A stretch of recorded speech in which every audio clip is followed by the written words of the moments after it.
수업 시작하겠어요. 오늘은 스핀에 관해서 이야기할 수 있는 것들을 한번 엮어서 이야기를 해보려고 그래요.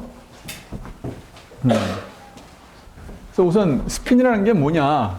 스핀이란 말은 무슨 말입니까? 이게 자전이란 뜻이에요. 자전. 근데 이제 물리에서 이걸 쓸 때는 자전 앵귤러 모멘텀, 각 운동량을 의미합니다.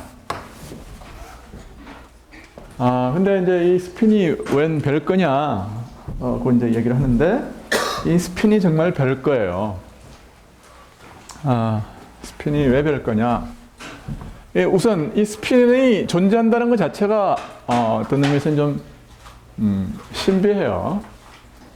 그걸 이야기하기 위해서 각 운동량이라는 양부터 우선 얘기를 해보겠습니다. 각 운동량. 우선 스핀이 아닌 각 운동량을 이야기를 하겠어요. 그것은 궤도 각 운동량이라는 거예요. 궤도 각 운동량. 이거는 여기 예를 들어서 원운동을 우리가 생각을 하면은 이 원운동의 어떤 관성을 지배하는 어떤 그 크기가 있는데 그 크기를 이제 각 운동량이라고 그럽니다. 그거는 여기서 이제 어떤 운동량이 있으면 이 운동량에 비례를 하고 또 이 거리의 이 레디어스에 비례를 해요. 그러니까 멀리 있는 놈은 멀리 있는 놈일수록 사실은 이 도는 관성이 크다고요. 그러니까 도는 관성이 크다고 하는 것은 이걸 스탑시키기 힘들다 그런 뜻이에요. 도는 놈을 스탑시키기 힘들다. 그러니까 여러분은 뭐 지렛대 같은 걸 우리가 가지고서 잘 알듯이 뭐 이제 다시 말해서 멀리 있는 놈을 돌리려고 그러면은 그러니까 스탑시키려고 그러면은 더 커다란 어떤 그 돌림 힘이 필요하다. 그런 겁니다. 그러니까 지렛대가 길면 길수록 큰 물건을 들어 올릴 수 있는 거나 비슷한 거예요. 그러니까 이 궤도 각 운동량이라는 양은 뭐냐면 어떤 회전을 하는 이 관성의 크기를 말해요. 따라서 보통 이 관성을 지배하는 매스와 속도와 그 다음에 이 레디어스 세 개의 다의 곱의 비례를 해요. 이것이 뭐냐면 고전적인 앵귤러 모멘텀이라고 하는 양의 정의입니다. 자, 그런데 그럼 궤도 각 운동량이 아닌 다른 어떤 각 운동량도 있냐 하면 있어요. 이거는 그 고전적으로는 도입하기가 굉장히 쉬워요. 왜냐하면은 여기 어떤 공이 있다고 그래봐요. 공이 있으면 이 공을 한 축을 중심으로 해서 이걸 돌립니다. 돌리면 이 뭡니까? 이 각각의 점들이라고 하는 것은 다 어떤 궤도 운동을 하는 거죠. 이런. 그렇죠? 그러니까 이놈의 어떤 보통 말하는 우리가 지구의 자전이라든지 달의 자전이라든지 뭐 태양의 자전 이런 크기가 있는 물체의 자전 앵귤러 모멘텀은 자전 각 운동량은 그 물체를 구성하고 있는 각개의 점들의 궤도 운동량의 합으로 표시가 될 수 있을 거예요. 그렇겠죠? 근데 여러분들 이제 이런 걸 생각해 봐요. 그러면은 이게 축에 그냥 완전히 붙어 있는 놈은 그럼 어떻게 되냐? 이건 돌아봐야 도는지 안 도는지 모르죠. 그렇죠? 그러니까 앵귤러 모멘텀도 없어요. 왜냐하면 앵귤러 모멘텀은 아래, 즉 레디어스에 비례하는데 모든 물체가 이 축으로부터 도는 중심으로부터 거리가 0이니까요. 따라서 이런 거에는 이렇게 홀쭉한 놈을 이렇게 축으로 중심으로 해서 돌리면 이런 놈은 각 운동량이 없습니다.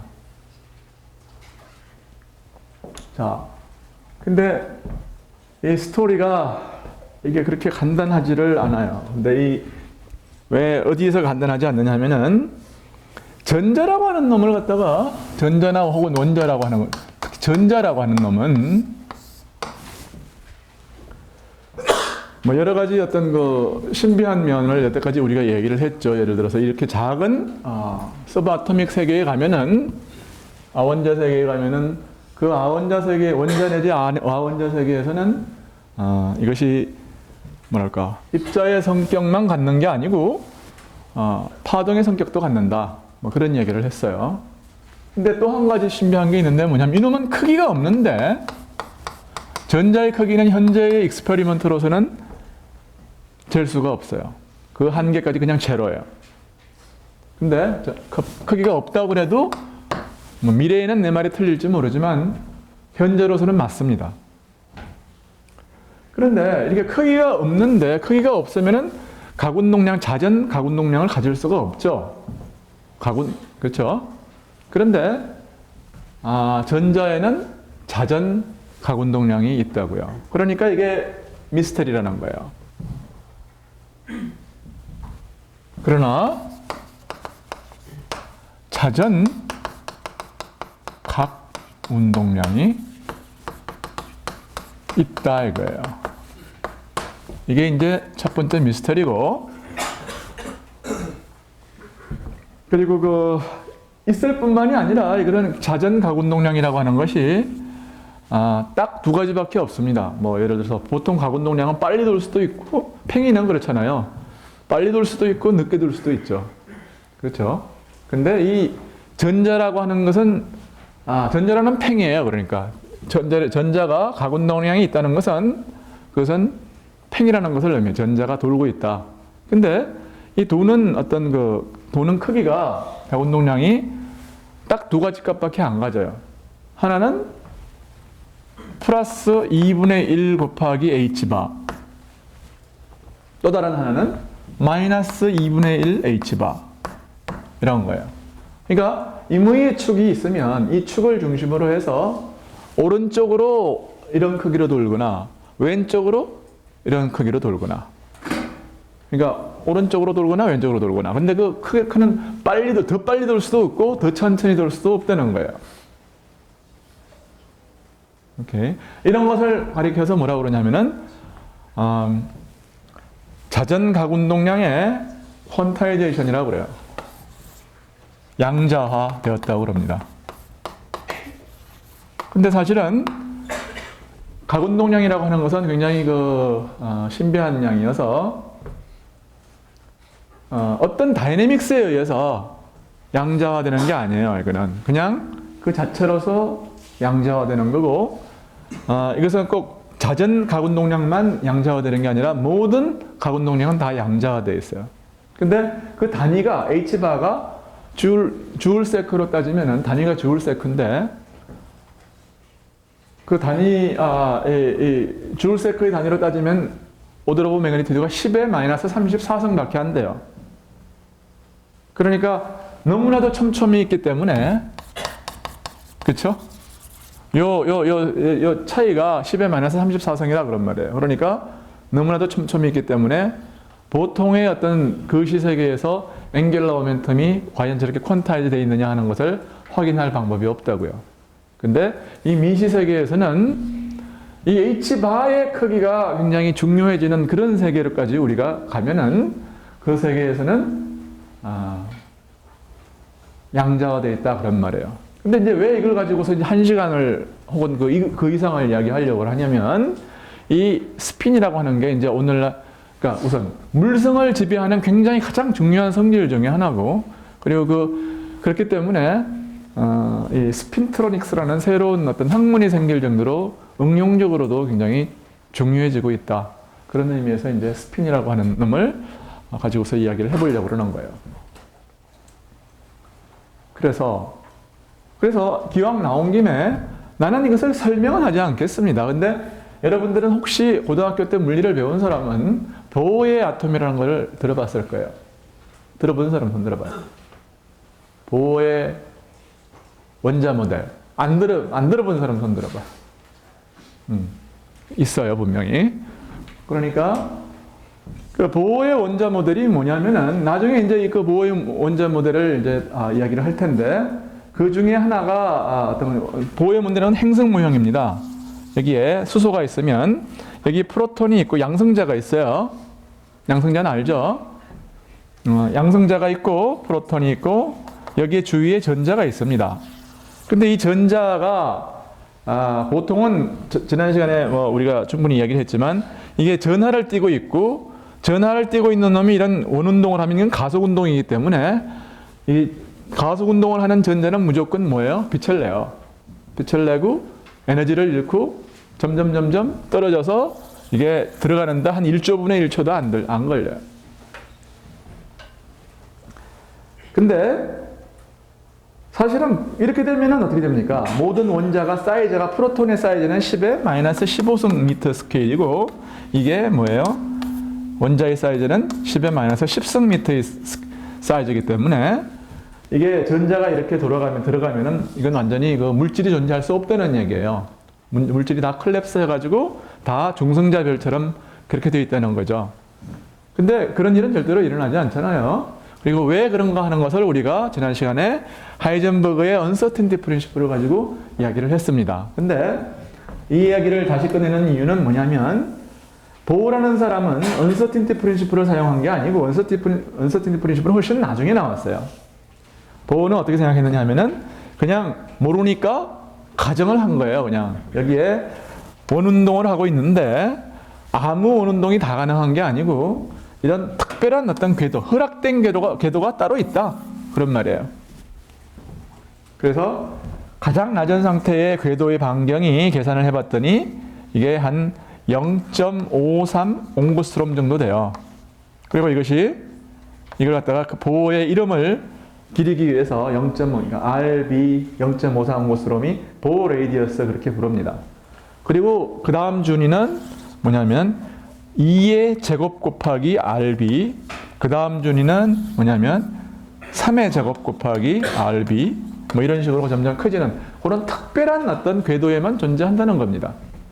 그리고 그렇게 해서 이 궤도를 갖다가 어떤 궤도만이 허용되느냐 하는 것을 이야기하기 위해서 보어는 뭐를 사용했느냐 하면은 앵귤러 모멘텀이 궤도의 앵귤러 모멘텀이 양자화되어 있다. L이 n 곱하기 h 바가 된다는 그런 조건을 사용을 해서 특별한 궤도들을 갖다가 우리가 뽑아냈어요. 오케이. 그래서 후대에 가서 보니까 보어가 이야기했던 이 퀀텀 넘버 n이라고 하는 것은 사실은 앵귤러 모멘텀은 아니었어요. 그렇지만 전체적인 대충의 어떤 어떤 철학적인 내용은 맞다고요.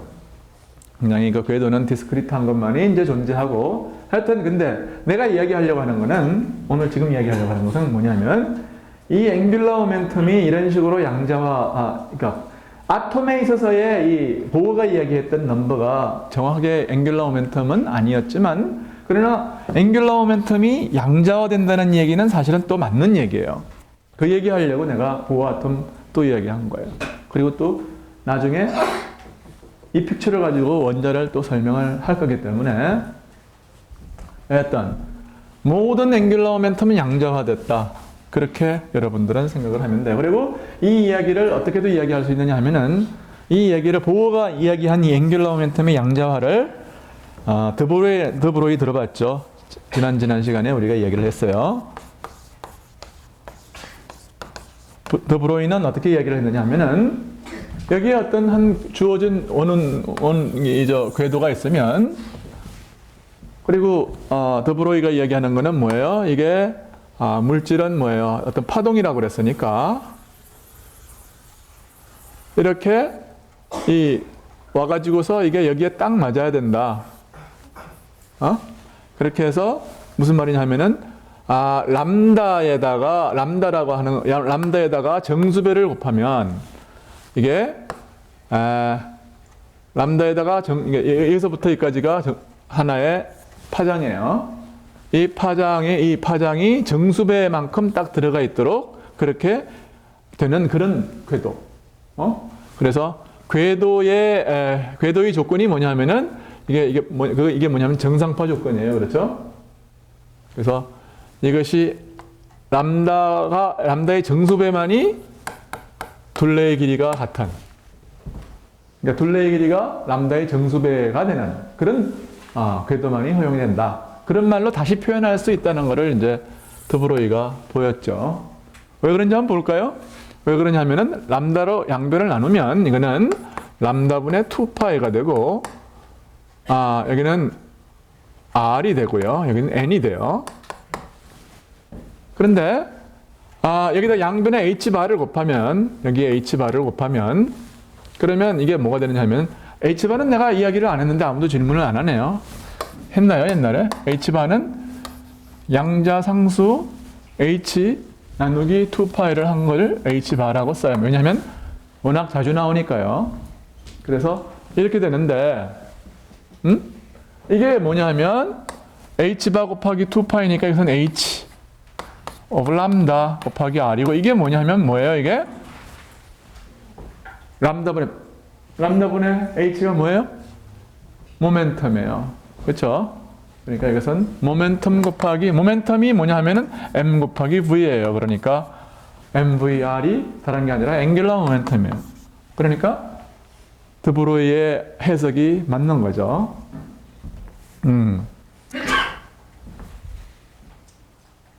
자, 그래서 여기까지 이제 한 이야기들은 다 뭐냐면 모든 자전 가운동량은 혹은 모든 앵귤러 모멘텀, 자전 가운동량이건 혹은 궤도 가운동량이건 모든 앵귤러 모멘텀은 전부 양자화된다. 그런데 잘 보면은 뭔가 이상한 걸 느낄 거예요. 왜냐하면 여기서는 나는 모든 가운동량은 양자화된다고 그랬는데 그것은 H바의 정수배라는 걸 이제 의미하는 거죠. 근데 전자의 자전 가운동량이 얼마라고 내가 클레임을 했냐면은 2분의 1 곱하기 H바. 이건 정수가 아니라고요.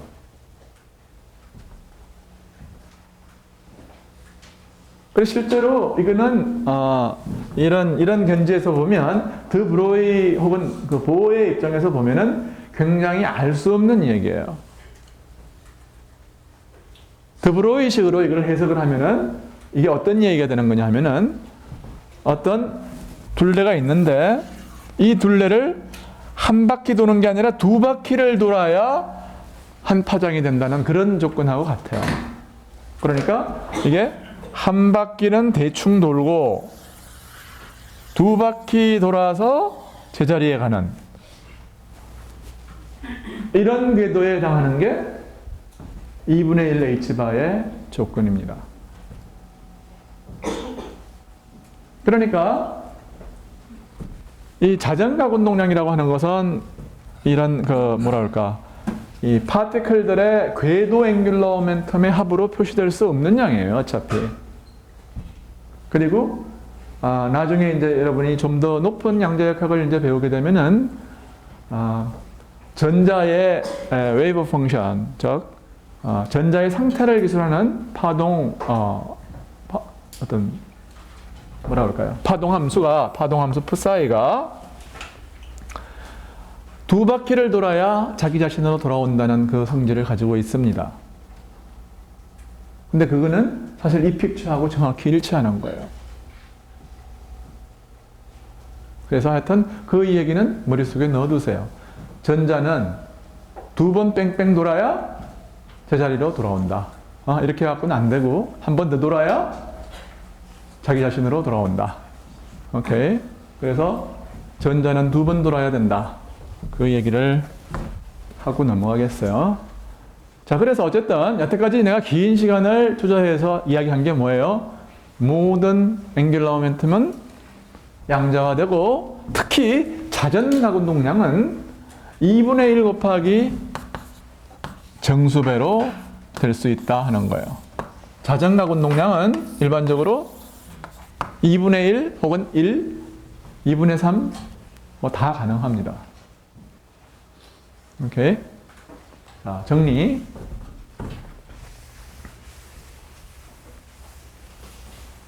자, 스핀이라는 건 뭐예요? 입자의 스핀이라고 하는 거는 자전각 운동량인데 스핀의 어떤 성질이 뭐예요? 궤도 크기가 없는 어떤 물체에 어사인되는 거기 때문에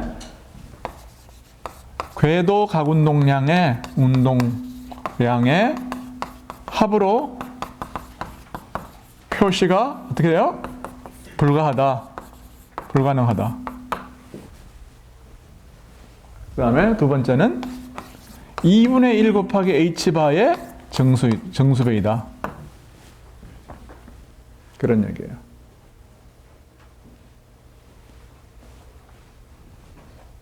그리고 이것을 굳이 여러분이 이해를 하고 싶다고 그러면은 하여튼 이 전자는 뭐냐면 두 바퀴를 돌아야 제자리로 돌아오는 성질이 있다.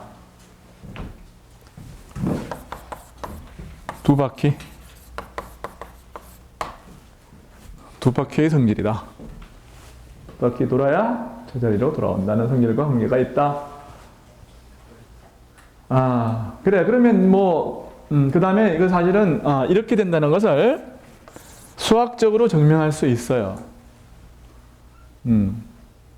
이게 그 앵귤러 모멘텀의 리프레젠테이션 시어리라고 하는 걸 이제 여러분들이 양자역학이나 수립물리를 배우면 배우게 될 텐데 수학적으로 검증이 가능한 이야기예요.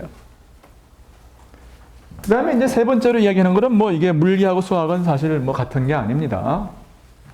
그러니까 그러면 물리적으로 이 실체가 있다는 걸 어떻게 하냐 그런 이야기를 여러분들이 물어야 돼요. 그러면 물리적으로 어떻게 실험이 뭐냐 이것이 있다는 것을 어떻게 실험적으로 관측했냐. 이 스핀의 존재를 갖다가 실험적으로 증명한 실험을 이거 굉장히 유명한 실험인데 이게 뭐냐면 스턴과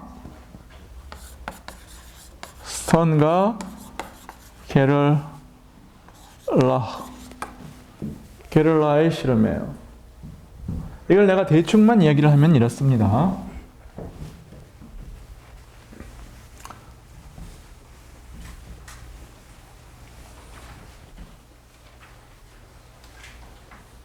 실험이 뭐냐? 이걸 이야기하려고 그러면은 이제 다음 같은 사실을 받아들이세요. 그러니까 자석이 여기 자석이 있는데 막대 자석이 있어요. S극, N극이 있는 여기 못이 있잖아요. 혹은 다른 자석이 있다고 그래봐요. 자작 내에 들어가면 그냥 모든 못은 다 자석이 돼요. 그러니까 다른 자석이 있다고 하겠어요. 그랬을 때에 자석이 왜 이제 예를 들어서 NS가 있으면은 N극과 N극은 끌어당긴다고 이제 이야기를 했는데 사실은 왜 끌어당기냐를 설명을 안 했거든요. 근데 왜 끌어당기느냐를 근데 이게 문제는 그런 거예요. 이게 NS가 이렇게 사실은 좋은 설명은 아닙니다. 이게 왜 그러냐면은 이게 NS가 이렇게 분리되어 있다는 게 눈에 보이면 그렇죠? 그러면은 예를 들어 가지고서 이게 N극과 N극은 밀고 S극과 N극과 S극은 당기기 때문에 예를 들어서 이게 N극과 S극이 보세요. 이거 가지고 설명할 수 있어요. 그러니까 어떻게 설명하면 되냐? 그러니까 N극과 N극이 이렇게 있는데 그러면 이건 이렇게 되면 어떻게 되면 밀치겠죠. 그러니까 이게 이 안에 들어가면은 얘가 내보내는 자기장이 이렇게 있으면은 이 자기장 내에 NS는 다른 어떤 조그만 그 자석은 이놈의 어떤 그 NS가 그러니까 나란히 하려고 이 자기장이 이렇게 나가잖아요. 그러면 이 자기장에 S에서 N극 쪽으로의 어떤 이 화살표를 그으면은 그게 뭐냐면 소위 말하는 마그네틱 모멘트예요. 그러니까 이 작은 자석의 크기를 결정하는 어떤 마그네틱 모멘트인데 그걸 이제 내가 어떤 뮤라는 벡터로 표시를 하겠어요. 그러면 이 마그네틱 모멘트는 이게 뭐예요? 이게 N극, S극 이런 식으로 이제 나란히 하려고 하는 성질이 있어요. 왜 그러냐 하면은 생각을 해보세요. S극이 이렇게 있는 거보다는 S, N이 있으면 S하고 N하고 조금이라도 이제 S하고 N하고 당기니까 조금이라도 가까이 가려고 할 거 아니에요. 그렇죠? Right? 그러면은 그러니까 이제 나란히 하려고 한다는 성질은 조금이라도 S가 N에 조금 더 가까이 가려고 하는 걸로 여러분이 생각할 수가 있는 거죠. 게다가 N하고 S n이 있으면 여기에 좀 크기가 있다고 생각을 해보세요. 그러면은 n이 s를 당기는 거하고 n이 n을 미는 거하고 어떤 게 더 크겠어요? 얘는 가까이 있고 s는 가까이 있고 n은 멀리 있으니까. 그렇죠? Right? 그러니까 n이 s를 당기는 건 힘은 크고 n이 n을 미는 거는 작을 거다 그 말이에요. 왜요? s가 n에 그러니까 s가 n보다 여기에 더 가까우니까요. 그렇죠? 말하자면 중력으로 말하자면 이게 조력에 해당하는 거예요. 그렇죠? 이해가 가요? 그러니까 중요한 게 뭐냐? 그래서 S가 N에, 그러니까 자석에 끌리는 이유가 뭐냐 하면 S가 N에 더 가까이 있게 되기 때문에 다시 말해서 여기하고 사이에 있어서의 뭐예요? 뭐랄까? 힘의 차이가 있기 때문에 그래요. 그 말은 그건 뭘 의미하는 거냐면 이 자기장이 균일하지 않다는 것을 의미하는 거예요. 다시 말해서 N과 S가 가까이 당기는 힘과 N과 N이 미는 힘이 만약에 같았으면 그럼 얘가 얘한테 끌려올까요? 안 끌려올까요? 안 끌려온다고요. 그렇죠? 그러니까 이게 끌려가려면 어떻게 해야 되느냐 하면 여기에서의 자기장이 여기서의 자기장보다 더 커야 되는 거예요. 그래야 안 그래요? 그렇죠? 이해가 안 가는 사람? 이해가 가죠? 그렇기 때문에 이건 자석이 자석을 당기는 이유는 뭐예요? 이게 자기장의 불균일성과 관계가 있는 거예요. 즉, 이 막대 자석이 만들어내는 어떤 이 자기장이 균일하지 않다는 것과 관계가 있는 겁니다. 이해가 가죠? 어쨌든 중요한 건 그거예요. 이건 하여튼 그런데 어떤 실험을 하느냐 하면은 이렇게 불균일한 자기장 내에 이 전자를 갖다가 보내요. 근데 전자가 뭘 갖고 있느냐 하면은 스핀을 갖고 있다고 하는 거는 전자가 조그만 막대 자석이라는 것을 의미합니다. 오케이. 스핀은 왜냐하면은 스핀이 있고 전하가 있으면 이 이건 무조건 마그네틱 모멘트를 가져요. 다시 말해서 모든 전자는 조그만 자석들이에요. 다시 모든 전하를 가진 놈이 스핀을 가지면 그 입자는 다 자석이다 말이에요. 오케이? 스핀과 플러스 전하가 있으면 뭐예요? 그럼 자석이다 그 말이에요. 그렇기 때문에 지금 이 실험은 결국 어떤 실험을 의미하는 거냐면은 전자의 그러니까 뭐냐면 하나의 조그만 자석들, 분자 자석보다 더 작은 전자라고 하는 자석을 여기다 보내는 겁니다. 알겠죠? 그래서 이 힘이 뭐에 비례를 하느냐 하면은 여기서의 이 마그네틱 필드의 어떤 불균질성, 다시 말해서 이쪽 방향으로의 어떤 그 마그네틱 필드를 B라고 그러면은 B의 어떤 그 경사요. 이거의 그레디언트. 그걸 수학적으로는 그레디언트라고 그래요. 미분한 거예요. 오케이? 중요한 건 아니고 하여튼 불균일한 게 중요한 거고 여기 자석을 보내면 이게 자석이 힘을 받을 거 아닙니까? 그게 뭐에 비례하냐면 B의 그레디언트와 이 자석의 크기가 뭐에 비례하냐면은 전하의 크기와 이 스핀의 이쪽 방향의 프로젝션. 이게 스핀이 예를 들어서 이 방향으로 있으면 앵귤러 모멘텀은 벡터니까 어떤 그놈의 이쪽 방향의 프로젝션이 중요해요. 그래서 그걸 갖다가 S 오브 G라고 하겠어요. 그래서 스핀의 크기에 스핀의 어떤 이 프로젝션에 비례를 해요. 뭐 비례상수가 있겠지만 여기 뭐 나는 그런 거 별로 상관 안 합니다. 어떤 콘스탄트가 있어요. 다른 콘스탄트는 안 중요해요. 중요한 건 하여튼 여기에 자장이 있고 제일 중요한 건 이거죠. 스핀의 크기에 비례한다는 거. 스핀의 크기라기보다는 이 방향이 프로젝션이요. 근데 스핀의 프로젝션은 아까 이야기했듯이 플러스 2분의 1, 마이너스 2분의 1, h바의 유닛으로 말이에요. 그거밖에 없어요. 그러니까 힘의 크기가 위로 가거나 아래로 가거나 두 가지 크기밖에 없다고요. 오케이? 그래서 우리는 어떤 걸 기대할 수 있느냐 하면은 만약에 전자가 이렇게 지나가가지고 이 전자가 이렇게 위로 2분의 1 h바인 걸 갖다가 이렇게 화살표를 위로 그리고 이걸 업이라고 그래요. 스핀 업 스테이트다 그러면 2분의 1 플러스 2분의 1이라는 뜻이고 다운 스테이트라고 하는 것은 마이너스 2분의 1 h바라는 뜻이에요. 이걸 갖다가 업이라고 그러고 이걸 다운 스테이트라고 그래요. 업 스테이트, 다운 스테이트. 그냥 두 개 아무렇게나 불러도 돼요. 오케이. 자, 그러면 이제 판가름이 났어요. 그럼 힘이 두 가지밖에 없으니까 이 크기를 갖다가 뭐라고 그럴 거냐면은 이걸 F라고 부르면은 이 크기를 F1이라고 그러면 두 가지 힘이 있는 하나는 플러스 F, 다른 하나는 마이너스 F예요.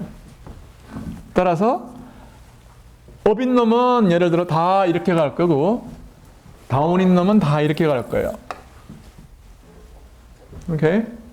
그래서 전자빔을 쫙 보내요. 전자를 일렬로 세워가지고 보내면 그러면 두 가지로 뭐냐면 여기 한 무더기가 있고 쫙 이제 여기 한 무더기가 찍힙니다. 여기 스크린에. 오케이? 이 실험이 스턴과 게를라의 실험이에요. 전자를 자장을 통해 불균일한 자장을 통과시켰더니 뭐가 됐어요? 두 무더기로 나뉘었다. 그거예요. 만약에 이게 콘타이즈가 안 됐다고 그래봐요. 이렇게 양자화가 안 됐으면은 힘의 크기가 F-F만 있는 게 아니라 뭐 0.8F, 0.5F, 마이너스 0.5F 아무거나 다 있을 거 아니에요. 그러면 여기 어떻게 결례식하다 보면 이게 양자화가 안 됐다 그러면 일로 가는 놈, 일로 가는 놈, 일로 가는 놈 모든 놈이 다 있어가지고 이렇게 그냥 희미하게 이렇게 퍼져 있을 거라고요. 전자의 마지막 그 자취가. 그렇죠? 근데 여기는 없고 가운데는 없고 여기 있어요. 그래서 이것이 전자의 스핀이 2분의 1이라는 증거예요. 오케이? 만약에 스핀이 1이었다면 그럼 어떤 일이 일어났을까요? 스핀이 1인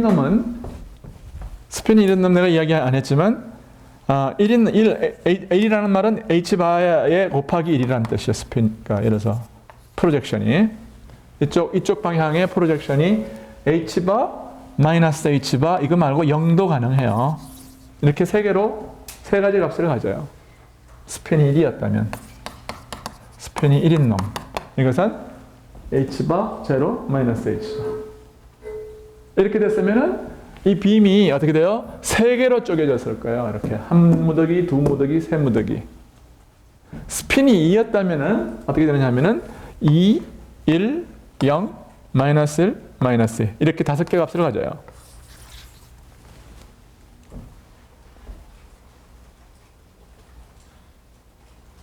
그래서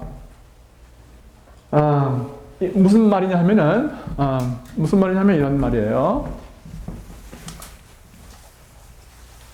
스핀이라고 하는 것은 하나의 벡터예요. 그렇죠? 스핀이라는 것은 하나의 벡터이기 때문에 벡터인데 이 벡터의 크기가 아무 양이나 되는 게 아니라 어떤 적당한 크기가 있어요. 그래서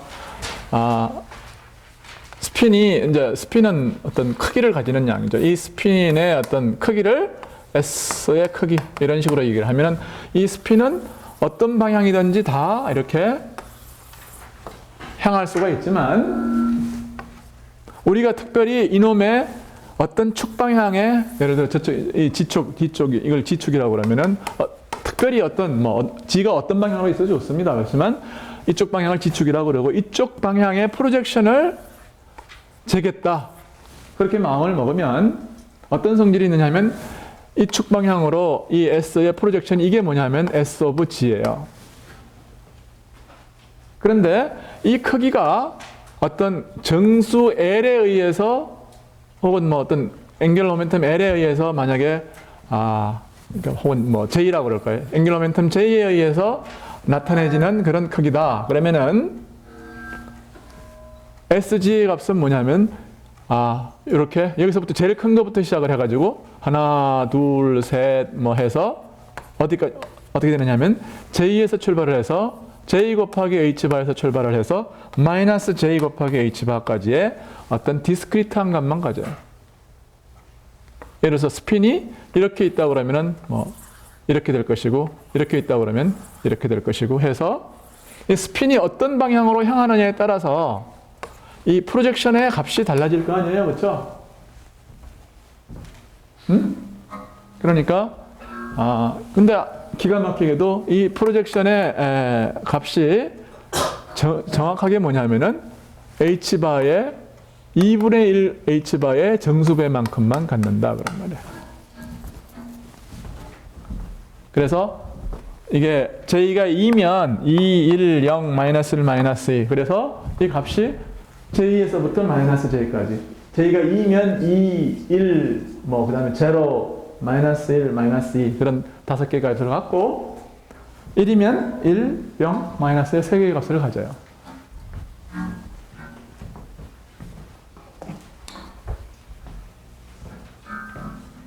시간이 많이 갔어요. 그래서 이제 여태까지 이제 설명한 게 뭐냐면 모든 앵귤러 모멘텀은 퀀타이저 되고 특별히 스핀이라고 하는 것은 2분의 1 h바의 유닛으로 퀀타이저가 된다. 그런 얘기를 하고 있어요. 그러니까 별로 이야기한 게 없다고요. 그리고 이 실험적으로 이걸 어떻게 쟀느냐 하면은 전자빔을 보냈더니 자기장을 통과시켰더니 2개로 갈라지더라. 2개로 갈라진 게 스핀의 2분의 1이라는 증거이다. 그런 말이에요. 3개로 갈라졌으면 스핀이 1이라는 증거고 5개로 갈라졌으면 스핀이 2라는 증거다. 그럼 4개로 갈라졌으면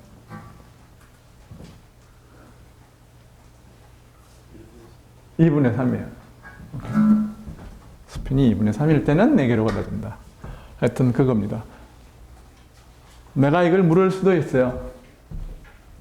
오케이? 그래서 그런데 이게 하여튼 전자를 내가 굉장히 장황하게 내가 설명을 했습니다. 뭐가 대수냐? 이게 대수예요, 이게.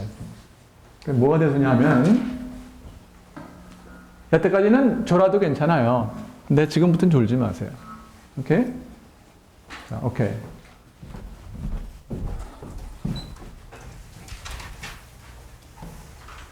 자, 뭐가 대수냐 하면은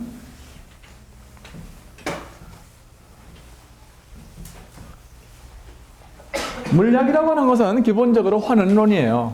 그러니까 환원론이 뭐냐면은 임의의 어떤 물질이나 물체를 갖다가 가장 기본적인 단위로 쪼개가지고, 그렇죠?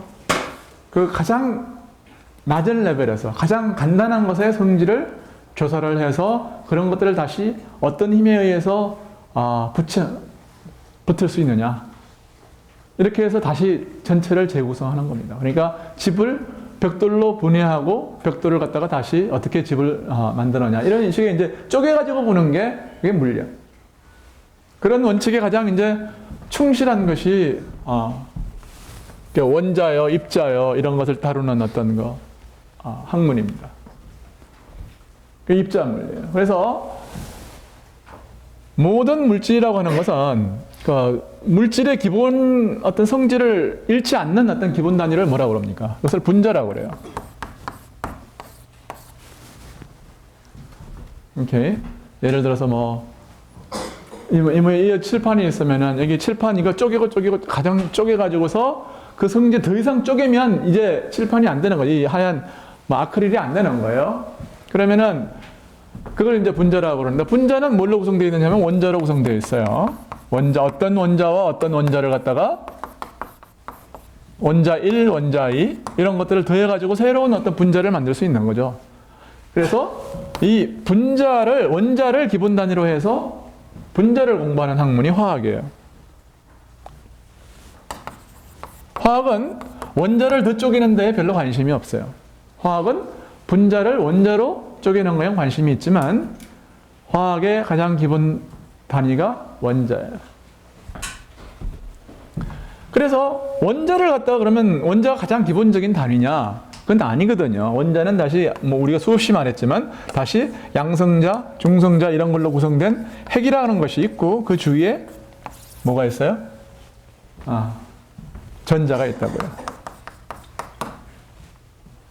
그리고 이 핵을 갖다가 다시 쪼개면 뭐가 있습니까? 이 안에 핵자가 있어요. 프로톤, 뉴트론이 거기에 있는 핵자라고요. 이걸 갖다가 핵자, 뉴클레온이라고 그래요. 이런 것들은 어떤 뉴클리아, 핵이에요. 자, 그러면 이 핵자는 프로톤과 뉴트론으로 되어 있는데 프로톤과 뉴트론을 다시 쪼개면은 안에 뭐가 있냐면 쿼크이 있어요. 쿼크이 있고 쿼크와 쿼크를 연결하는 것들이 어떤 글루온이라는 입자가 있습니다. 이런 식으로 해서 끊임없이 기본 단위로 이제 쪼개서 이제 보려고 하는 게 결국 물리학이고 입자 물리학이고 그래요. 자, 그런데 뭐가 대수냐? 임의에 우리가 알고 있는 모든 기본 입자,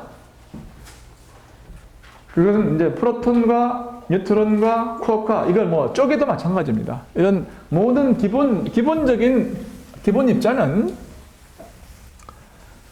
앵귤러 모멘텀이 있고 그 앵귤러 모멘텀의 크기가 퀀타이즈 되어 있고 그래서 이 기본 입자들을 갖다가 분류할 수 있는데 기본 입자를 분류할 수 있는 뭘로 분류하느냐 하면은 스핀에 의해서 분류할 수가 있어요. 스핀이 정수배인 거 0, 1, 2, 3 이런 거에 H바 이런 거 하고 2분의 1, 2분의 3 그 다음에 2분의 5 이런 것들로 이렇게 반정수배에 있는 것들로 구별을 할 수가 있는데 나는 여러분한테 어떤 이걸 설명할 방법은 없어요. 왜 그러냐? 근데 이제 수학적으로는 가능합니다.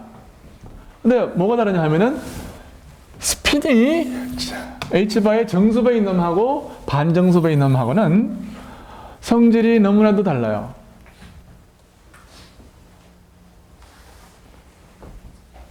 특별히 이놈은 어떤 성질이 있느냐 하면 이런 걸 갖다 뭐라고 하냐면 페르미온이라고 그래요. 그래서 페르미온. 이런 것을 하면 보존이라고 그래요. 보존이라는 사람을 기념하기 위해서 보존, 페르미라는 사람을 기념하기 위해서 페르미온이라고 그래요. 혹은 페르미 디렉, 페르미온 디렉, 페르미온인데 성질이 굉장히 다릅니다. 어떻게 다르냐 하면 페르미온들은 소위 말하는 여러분들 파울리 프린시플이라는 것을 만족해요. 파울리 프린시플.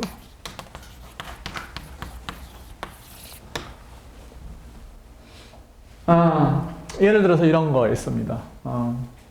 이 파울리 프린시플이 뭐냐? 파울리 프린시플은 이런 겁니다. 그러니까 어떤 두 입자도 같은 상태에 있을 수 없어요. 한 상태에는 한 입자만이 가능합니다. 근데 그 상태를 갖다가 나타내는 것이 그 에너지뿐만이 아니라 앵귤러 모멘텀도 있습니다. 그러니까 어떤 에너지 준위가 이런 식으로 있다고 그러면은 이 에너지 준위가 이렇게 있으면은 이것은 스핀이 업, 다운 두 가지가 있으니까 한 준위에는 예를 들어 우리가 알고 있는 스핀 업, 다운 두 개만이 들어갈 수 있어요. 왜냐하면 여기에 하나를 더 넣으려고 그러면 그거는 뭐냐 하면 업이든지 다운이든지 이미 차 있잖아요. 스핀업을 전자를 넣으려고 그러면은 이미 차 있기 때문에 업이 있는 놈이 이미 있기 때문에 여긴 못 들어가고 위에만 들어갈 수 있어요.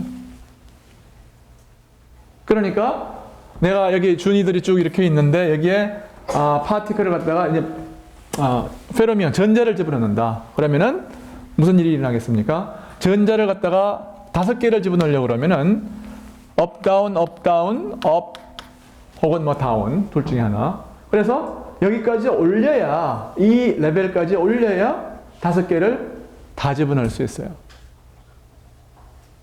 보조는 그렇지 않아요. 보조는 어떤 성질이 있느냐 하면은, 여기 스테이트 이런 식으로 준위가 있으면은 그냥 한 상태에 다 들어가고 싶어요. 여기 그냥 다 들어갑니다. 보조는. 그러니까 다체의 문제가 있을 때에 다체 여러 물체가, 이게 입자가 여러 개라는 소리예요. 입자가 여럿 있을 때 이 여럿 입자의 가장 낮은 상태가 페르미온은 이렇고 보존은 이래. 이게 뭐냐면 페르미온 보존. 그러니까 이 전체 상태의 어떤 그 가장 낮은 그라운드 스테이트라, 기저 상태 혹은 그라운드 스테이트라고 그러는데, 기저 상태의 성질이 완전히 다르단 말이에요. 근데 우리가 알고 있는 금속이니 뭐 모든 이 금속의 성질을 좌우하는 것은 바로 이 전자의 스핀이 2분의 1이기 때문에 오는 이 파울리 프린시플이 모든 것을, 거의 많은 것을 지배하고 있다고 해도 과언이 아니에요. 그러니까 엘렉트론들은 무조건 뭐냐면 숫자가 많으면 어떻게 되는 거예요? 차 올라가 가지고서 저 꼭대기까지 올라가야 돼. 예를 들어서 이게 뭐 10에 23성계 있다 그러면은 이 레벨들이 저 10에 23성계 나누기 2까지 쫙 올라가야 되는 거예요. 그러니까 이 각각의 스테이트는 에너지들이 이게 0이라고 그러면 여긴 뭐 얼마가 에너지가 있고 해서 굉장히 높은 데까지 올라가야 되니까 이게 어떻게 되는 거예요? 페르미온들이 많이 있으면 뭐가 있는 거예요? 모멘텀이 많이 있는 거예요. 그 맨 꼭대기에 있는 이 준위를 갖다가, 이건 뭐에 의해서 결정되는 거냐면은 개수에 의해서 결정되는 거라고요. 이 개수가 이 맨 꼭대기에 있는 전자의 어떤 에너지를 결정하는데, 이 에너지를 뭐라고 그러면 페르미 에너지 EF라고 합니다. 이게 뭐냐면 엘렉트론은 그냥 다만 숫자가 많다는 한 가지 이유 때문에 많이 있으면 어떻게 돼요? 모멘텀을 가지고, 모멘텀이기 때문에 프레셔를 가지는 거예요. 이렇게 해서 이게 뭐냐면은 태양의 어떤 종말과도 관계가 있는 이제 스토리가 전개가 되는 거예요. 이 태양의 종말이 어떻게 될 겁니까? 태양은 지금 안에 어떤 커다란 용광로가 있어가지고 뭐예요? 핵융합 반응을 하고 있는 거죠, 그렇죠? 그래서 핵융합을 하고 있기 때문에 그놈들이 입자들을 다 데워내는 거예요. 데우니까 이게 그 프레셔를 가지고 모멘텀을 가지니까, 그렇죠? 에너지를 가지니까 모멘텀을 가지니까 프레셔를 가지는 거고, 그래서 밖으로 나가는 프레셔 하고 그 다음에 뭐예요? 중력 있죠. 안으로 밀고 들어오는 중력. 이 두 개가 이제 비겨 있는 상태가 안정된 별이란 말이에요. 근데 지금으로부터 한 50억 년 이후에 가면은 태양도 이제 수명을 다 할 거예요. 그러면 이제 모든 그 자기 에너지를 갖다가 다 이제 고갈시키고, 나중엔 어떻게 됩니까? 에너지가 다 고갈되면, 물론 중간에 뭐 적석그성이니 무슨 어떤 스텝을 거치겠지만, 최종적으로는 어떻게 되겠어요? 에너지 다 쓰면.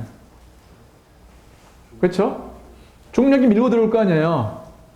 이제 에너지 다 쓰는데 이제 적에게 저항할 방법이 없어요. 결국은 모든 것은, 결국은 최종적으로 중력이 도미네이트하게 돼 있다고요. 근데 별의 크기가 별로 크지 않다고 그러면은 이 중력을 이길 수 있는 최후의 보루가 있어. 그게 뭐냐면은 결국 프로톤이니 뉴트론이, 중성자니 이런 것들도 다 뭐예요? 이런 것 전부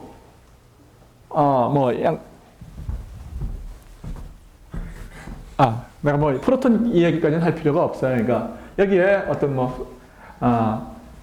태양 안에는 굉장히 많은 어떤 프로톤이, 그러니까 핵이 있으니까 핵 주위에 이제 뭐 전자 같은 것들이 있을 것이고, 이 전자가 충분히 많이 있단 말이에요. 그러니까 이 전자가 가지고 있는 디제너러시 프레셔라는 게 뭐냐면은, 전자는 많이 있기 때문에, 태양 안에 전자가 많이 있기 때문에, 전자가 뭐를 가지느냐 하면은 이런 많이 있기 때문에 생기는 이 프레셔, 이게 있단 말이에요. 이건 뭐예요? 그냥 단순히 많이 있기 때문에 생기는 거지 뭐 어떤 퓨얼이 필요한 게 아니에요.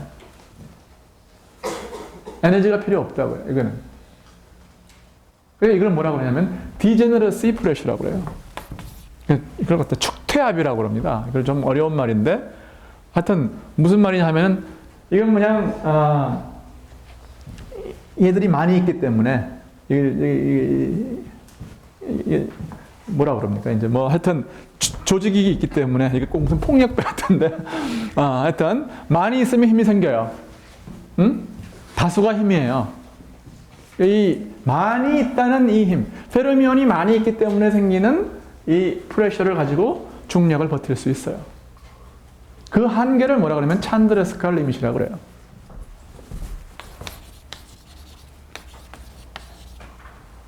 스카 리밋. 이게 태양 질량의 한 1.4배 정도 된다고 합니다. 여러분이 쉽게 계산할 수 사실은 있는데 뭐 오늘은 이야기하지 않겠어요. 어떻게 계산하는지. 이야기 인적성 그거예요. 그러니까 하여튼 엘렉트론이 그냥 단순히 많이 있기 때문에 생기는 프레셔가 있다. 뭉치면 힘이, 그러니까 많이 모여있기만 하면 하여튼 힘이 생기는 거예요. 보존 같은 경우는 그렇지 않아요. 보존은 무조건 같은 상태에 있으려고 그러고 같은 상태에 많이 모여있는 상태를 뭐라고 그러냐면은 이거를 보제-아인슈타인 응축이라고 해요. 보제-아인슈타인 응축이라고 합니다. 이게 이제 최근 뭐 얼마 전에 이걸 가지고서 노벨상도 받고 그랬어요. 그래서 보존이냐 페르미온이냐 하는 게 굉장히 별거라는 거예요. 그러니까 대수다. 그러니까 스핀이라는 게 굉장히 중요하다는 거예요. 이 스핀이 결국은 또 뭘 설명하느냐 하면은 스핀과 앵귤러 모멘텀을 가지고서 우리가 뭘 설명할 수 있느냐 하면은 원자를 설명할 수 있어요. 결국에 가서는 원자를 설명할 수 있습니다. 지금 시간이 우리가 한 이게 뭐냐 2시 됐으니까 내가 한 20분 정도 더 쓸 수 있어요. 그러면 나는 이제 스핀에 대해서 우리가 어느 정도 이제 이야기를 했기 때문에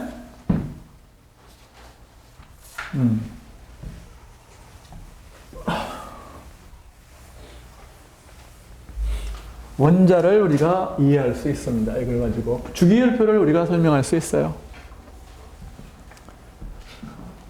주기율표는 그러니까 원자라고 하는 거는 결국 여기에 수소를 우리가 생각을 해봐요. 수소를 생각하면 결국 프로톤이 엘렉트론을 갖다 전기적으로 속박하는 거죠. 그렇죠?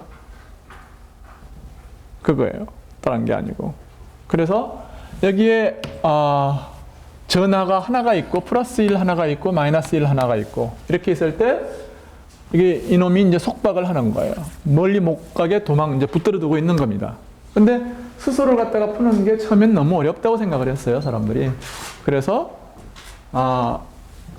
그냥 그 속박계의 대표적인 예가 뭐냐면 그냥 파티클 인어 박스. 여기에 그냥 상자가 있고 여기에 전자가 있다. 박스는 뭘 의미하는 거예요? 프로톤의 구속력을 말하는 거예요. 멀리 못 가게 하여튼 잡혀 있잖아요. 그러니까 이게 뭐 보어 레이디어스라고 그러면은 보어 레이디어스보다는 뭐 좀 더 큰 상자가 필요한 거죠. 그러니까 뭐 이거보다는 좀 더 크다라는 충분히 큰 박스를 생각하면은 뭐 이 안에 있다고 이렇게 이야기할 수 있는 거죠. 그렇죠? 그리고 나서 이 박스에 대한 방정식을 어떻게 푸느냐 하면은 이 안에 파티클은 바깥으로 절대로 못 나간다. 그렇게 생각하면은 밖에는 웨이브가 없고 안에는 웨이브가 있다. 이렇게 하면 양자역학적으로 그렇죠? 파동적으로 설명을 하는 거예요. 그러면 어떻게 생겼냐면은 예를 들어서 이렇게 가장 낮은 상태는 이렇게 생겼을 것이고 이 파장이 길수록 에너지가 모멘텀이 어떻게 돼요? P가 람다분의 H니까 람다가 길면 모멘텀이 작은 거예요. 그러니까 에너지도 작은 겁니다. 그래서 가장 낮은 상태는 파장이 최고로 긴 거예요. 파장이 이렇게 돼 있으면 이게 파장이니까 2분지 람다가 이게 뭐냐면 이 박스의 크기하고 같아야 되는 겁니다.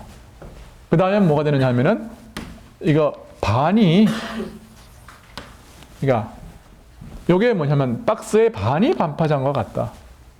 그 다음에 뭐냐면은 이 박스의 3분의 1이 반파장과 같다. 이렇게 되는 거죠. 그렇죠? 그리고 나서 그렇게 되면은 L이 2분지 람다의 정수배. 이 조건이 뭐냐면은 정상파 조건이고, 이런 것들이 뭐냐면은 박스에 있을 수 있는 어떤 전자의 상태에 해당해요. 이렇게 하면은 P라고 하는 것이 뭐냐면은 람다분의 H니까, 그 다음에 에너지라고 하는 것은 뭐예요? 2m분의 모멘텀의 제곱이니까, 모멘텀 알고 모멘텀이 뭘로 주어지느냐 하면 뭐예요? 모멘텀이 뭘로 주어지나요? 모멘텀은 람다니까, 모멘텀은 람다분의 1이니까 결국 L과 N으로 주어지는 거죠. 그렇죠? 그러니까 이게 뭐에 비례를 할 거냐 하면은 P는 람다분의 1이니까요. 그러니까 람다분의 1이 L분지 N에 비례하죠. 그렇죠? 그러니까 이것은 뭐에 비례할 거냐면 M과 L 제곱분의 N의 제곱에 비례할 거라고요. 그리고 실제로 해보면은 H바의 제곱하고 여기에 8배가 나올 거예요. 그러니까 중요한 건 뭡니까? 요거예요. 요 숫자예요. 박스가 크면 에너지 레벨들이 어떻게 되느냐 하면은 조금 더 촘촘할 거고, 그 다음에 박스가 작으면 이게 에너지가 올라간다, 그런 얘기예요. 그러게 이제 이걸 가지고서 이제 구속된 계를 가장 간단하게 풀 수가 있지만, 조금 더 이제 이걸 가지고서 계산을 조금 더 이제 열심히 하면 뭐랄까, 실제 어떤 그 포텐셜이 V가 마이너스 R분지 예를 들어서 1에 비례하는, 이게 뭡니까? 이게 쿨롱력의 어떤 상수예요, 이게. 그러면 전자의 스퀘어. 여기 그러니까 전하 해서 하나는 플러스 2, 하나는 마이너스 2 해서 포텐셜이 R분의 1에 비례하는 이런 쿨롱력의 포텐셜이 주어졌을 때에 이 포텐셜을 가지고서 운동을 하는 전자의 운동 방정식을 양자역학적으로 풀 수 있어요. 이렇게 풀면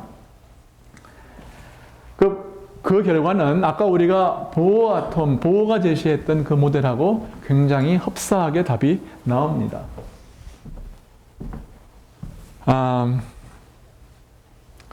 좀 보자.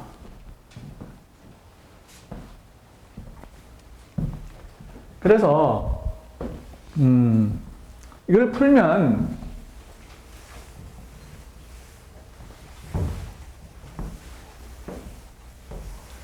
결국 이제 웨이브 펑션이 그 파동 함수가 어떻게 전자 구름의 모양이 어떻게 생겼느냐에 따라서 이 에너지 혹은 이제 상태가 결정되는 거예요. 그러니까 결국 여기에 프로톤 주위에 전자가 뭐 어떻게 생겼느냐, 이렇게 생겼냐, 혹은 뭐 예를 들어서 이렇게 생겼냐, 혹은 여러 가지의 어떤 거, 또 혹은 여기 작은 거 있고, 그 다음에 밖에 이제 또 그래서 플러스 마이너스 이런 식의 어떤 그 구름의 어떤 웨이브 펑션의 사인과 어떤 그 덴시티 같은 것들을 지금 나타내고 있는 건데, 이런 식의 어떤 그 모양이 만들어질 거예요. 그러니까 어떻게 생겼느냐가 결국 이 수소 원자 안에 있는 전자의 어떤 상태를 나타내는 거죠. 그렇죠? 이게 웨이브의 모양이에요. 내가 지금 그린 것들이. 그래서 이것은 뭐냐면은 앵귤러 모멘텀이 없는 상태이고, 이런 것들은 앵귤러 모멘텀이 있는 상태예요. 이런 것들은 물론 더 하이어 앵귤러 모멘텀이 있는 거죠. L이 이건 뭐냐면은 1보다 큰 경우를 이제 2와 같거나 큰 경우를 나타내는 건데, 그 다음에 이제 이 앵귤러 모멘텀이라는 것이 한 개 굉장히 중요한 역할을 하고, 또 다른 하나는 여기 아까 봤지만 이런 경우는 뭐냐면 노드가, 상자 안에 노드가 하나도 없죠. 노드라는 건 뭐냐면은 이 피크가, 그러니까 확률이 제로가 되는 포인트예요. 그러니까 이렇게 되면은 노드가 한 개가 있어요. 여기가 제로죠, 그렇죠? 이렇게 되면은 노드가 두 개가 되죠. 요 성질이 아무리 복잡한 어떤 그 구속계에 대해서도 계속해서 가요. 그러니까 가장 낮은, 그러니까 노드의 넘버가 결국 많은 것을 결국은 그 얼마만큼의 이 노드의 개수하고 노드의 개수하고 노드의 개수를 갖다가 뭐 n of 예를 들어서 i라고 그러면은 노드의 개수하고 파장이라고 하는 것은 말하자면 곱해서 일정하게 되는 그런 반비례하는 관계에 있을 거예요. 그렇죠? 대략 이야기해서. 그렇죠? 그래서 노드 넘버가 많다는 것은 파장이 짧다는 거고 파장이 짧다는 것은 에너지가 높다는 거예요. 그런 식으로 해서 이 수소 원자의 상태를 나타내는 것은 뭐랄까 이것은 뭐냐면 앵귤러 모멘텀이 변함에 따라서 달라지는 거고 노드의 넘버가 다르기 때문에 생기는 어떤 그 변화가 있어요. 그것은 뭐냐면은 이게 보호가 이야기했던 뭐 첫 번째 구름, 두 번째 어떤 그 궤도, 세 번째 궤도 이렇게 이야기하는 것들 있잖아요. 이런 것들이 사실은 이 노드의 넘버하고 이 앵귤러 모멘텀의 크기하고 이놈을 갖다가 다 어떤 합성한 양이 이 첫 번째, 두 번째, 세 번째 보호의 n이 되는 거예요. 그래서 실제로 관계가 어떻게 되느냐 하면은 보호의 n은 이걸 갖다가 주양자수라고 그래요. 주양자수라고 하는 것은 에너지를 갖다가 디스크라이브 하는 굉장히 중요한 숫자지만 에너지라고 하는 것이 n번째의 궤도, 그러니까 주양자수에 대해서는 n제곱분의 13.6 일렉트론 볼트예요. 그러니까 n제곱분의 1에 비례하는 이 숫자는 미안하게도 이런 기하학적인 뜻은 없어요. 왜냐하면 복합체이기 때문에. 그래서 이놈 더하기 1을 한 것이 주양자수예요. 그러니까 원래는 각각은 뭐냐면 사실은 이 상태라고 하는 것은 노드의 개수에도 관계를 해야 되고 앵귤러 모멘텀의 어떤 양에도 관계를 해야 됩니다. 근데 굉장히 이 수소 원자의 이 포텐셜의 특별한 성질 때문에 에너지가 각각에 안 디펜드하고 이 합에만 디펜드해요. 그 다음에 또 하나는 뭐냐면은 이 마그네틱 모멘트라고 하는 다른 하나의 이 앵귤러 모멘텀이 이제 축 방향으로 얼마나 빨리 도느냐. 이것도 이제 중요한데 마그네틱 필드가 없는 그런 경우에는 이게 별로 안 중요합니다.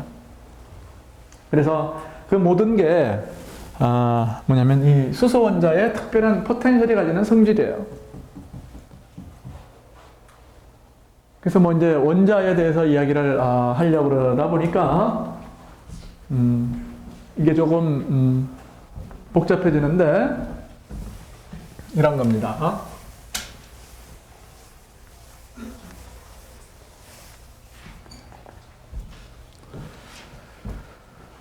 주양자수가 있으면 n이 예를 들어서 1이면 이 주양자수 n이 1이에요. 이것은 뭐냐면 보호의 첫 번째 궤도를 나타내는 겁니다. 그 주양자수 1이면은 nr 노드수도 0이고 l도 0이어야 돼요. 왜냐하면 n이 1이면 이거 더하기 이거는 이미 뭐예요? 0이어야 되니까요. 그러니까 n이 1일 때는 l은 0, 그다음에 뭐예요? nr도 0이에요. 그리고 또 nr은 l이 결정되면 l이 결정되고 n이 주어지고 l이 결정되면 nr은 주어지는 거죠. 그러니까 이제 우리는 그냥 상관 않기로 해요. 이런 식으로 해서 이 노드의 개수라고 하는 게 이 레이디얼 방향의 이 노드의 개수라고 하는 것은 하이드로겐 아톰에서는 별로 안 중요해요. 덜 중요해요. 그리고 이 앵귤러 모멘텀의 크기라는 것은 사실은 뭐냐 하면은 이쪽 방향으로 노드를 가질 수가 있지만 뭐 0이고 이렇게 되는 노드를 가질 수 있지만 이쪽 방향 그러니까 이 레디얼 그러니까 이 앵귤러한 방향으로도 노드를 가질 수 있잖아요. 예를 들어서 여기 뭐 1이고 어떤 여기에서 제로고 여기에서도 제로고 그렇잖아요. 1에서 점점 줄어들다가 0, 그 다음에 커졌다가 다시 0 이런 식으로 이쪽 방향으로도 노드를 가질 수 있잖아요. 그렇죠? 다시 말해서 그렇죠? 그랬을 때 이 L이 의미하는 것은 바로 이 앵귤러 방향으로의 노드의 개수를 의미한다고 생각하면 돼요. right? 그래서 n이 2면 L은 뭐냐 하면은 0도 가질 수 있고 L은 1도 가질 수가 있어요. 그러니까 L이 0이면, 그러니까 0이면은 뭐냐면 스핀 여기에 N이 1인 데에서는 L이 0. 그것은 뭐냐면 사실 맨 아래 여기서는 스페리컬리 시메트릭하고 앵귤러 모멘텀은 0인 그런 스테이트예요. 보호가 생각했던 거하고 좀 다르죠.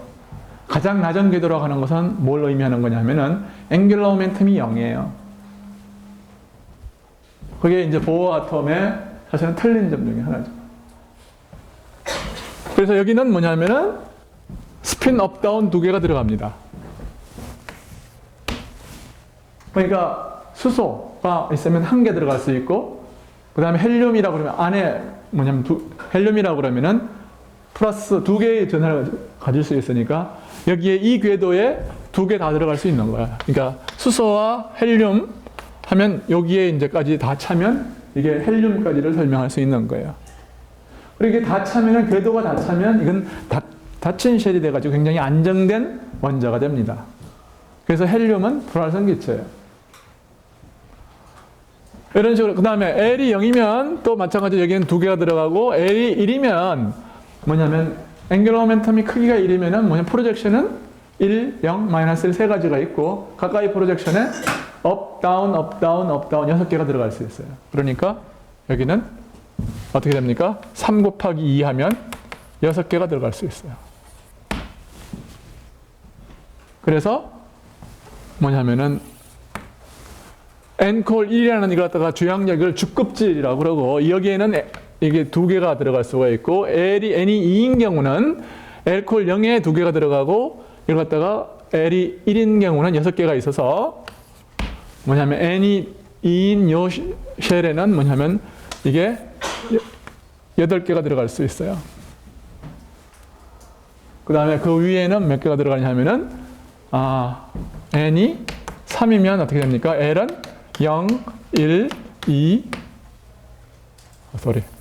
L은 0, 1, L은 2 이까지 이제 가능한 거죠.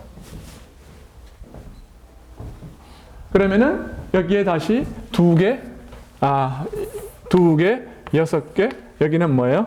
2니까 2, 1, 0, 마이너스 1, 마이너스 2 곱하기 업다운 하니까 10개, 5개, 10개, 여긴 10개가 들어갑니다. 그래서 N콜 3인 이 세 번째 껍질에는 18개가 들어가요. 여기는 18개예요. 그렇기 때문에 여기가 이제 헬륨이라고 그러면은 여기가 헬륨이라고 그러면은 뭐예요? 여기가 헬륨. 그 다음에 여기에 다 차면은 헬륨에다가 10개를 더하면은 8개를 더하면은 뭐죠? 10이죠. 그렇죠? 2 더하기 8하고 2 하면 여기 10이에요. 이게 뭐냐면은 2족의 맨 끝입니다. 그러니까 두 번째 궤도가 다 차는 것이 여기가 뭐냐면은 두 번째 궤도가 다 차는 것이 여기에 오케이. 내가 처음에 여기 두 개가 있고 그 다음에는 8개가 있으니까 여기까지 다 차면 이거 차고 이거 차면 얼마나 차는 거야? 10개나 차는 겁니다. 그게 뭐냐면 네온이에요. 뭐 이런 식으로 해서 뭐냐면 불활성 기체의 넘버를 매직 넘버라고 그러면은 이 매직 넘버들이 유도가 될 수가 있어요. 근데 이게 결국 뭐냐면 파울리 프린시플을 만족하는 전자의 성질과 그 다음에 앵귤러 모멘텀의 퀀타이제이션이 주는 어떤 효과들입니다. 네. 근데 앵귤러 모멘텀에 따라서 에너지 주기가 나뉘는 게 오케이. 사실 앵귤러 모멘텀이 달라지면 에너지 준위가 달라져야 그게 정상이에요. 응? 질문 누가 했죠? 그러니까 왜 그러냐면은 앵귤러 모멘텀이 있으면 빨리 돌면 어떻게 됩니까?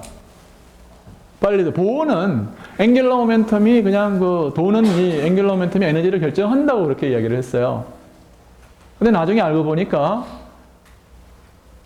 에너지는 뭐냐면 앵귤러 모멘텀만 기여하는 게 아니고 또 뭐예요? 이 레이디얼 방향의 이 파동, 레이디얼 방향의 파동도 중요하다 하는 것을 이제 알게 된 거거든요.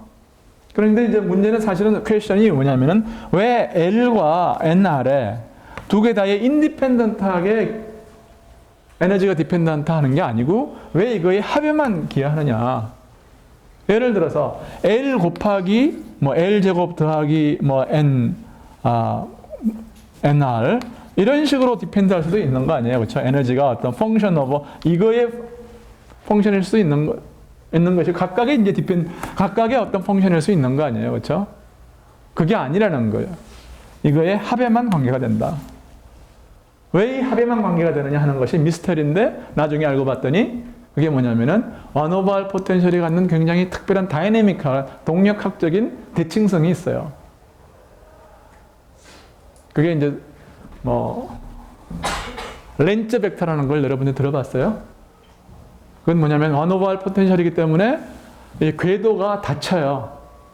모든 포텐셜 중에서 모든 힘들 중에서 그러니까 궤도가 닫히는 궤도 운동에 궤도가 이렇게 닫힌 곡선이 되는 이렇게 타원 같으면 닫힌 곡선 아니에요. 그렇죠? 닫힌 곡선이 되는 그런 힘은 R제곱분의 1에 비례하는 거 그래서 뉴토니언 포스예요. 그런 거밖에 없어요. 그것도 특별한 몇 개뿐이라고요. 그 다음에 힘이 R제곱에 비례해도 그런 성질이 있어요. 3차원에서. 근데 임의의 포텐셜, 예를 들어서 R 3성분에 비례한다. 혹은 R의 1.5성분의 1에 비례한다. 그러면은 궤도가 닫히질 않습니다. 그렇게 되면은 어떻게 되냐면은 이게 궤도가 타원이 아니고 이런 식으로 돌아가요. 이런 식으로.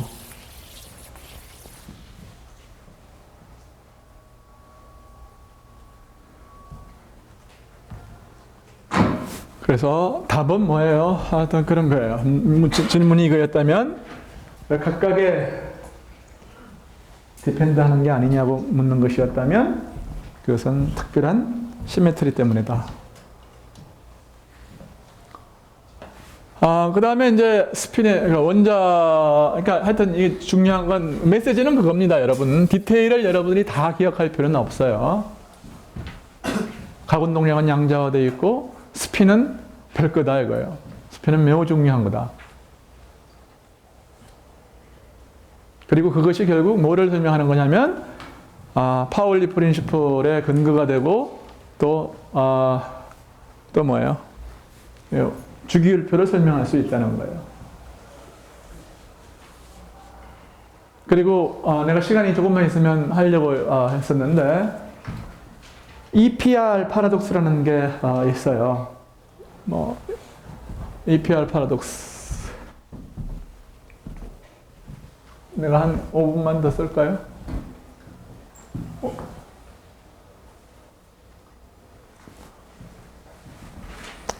EPR 파라독스라는 건 이런 겁니다. 슈레딩거 다음 시간에 내가 슈레딩거 고양이 얘기하고 EPR 파라독스하고 묶어가지고서 그냥 한 30분 더 이야기 하겠어요. 그냥 지금 하지 말고. 오케이? 그래서 아무래도 이제 뭐 핵하고 입자의 이야기는 최대한으로 줄여야 될 것 같아요. 양자역학을 조금 더 그 파트가 사실 중요한 파트고 쉬운 파트예요. 그리고 나서 입자 얘기하고 핵을 간단히 줄인 다음에 끈이론으로 바로 가겠어요. 오늘 이야기한 것 중에서 질문이 있는 사람?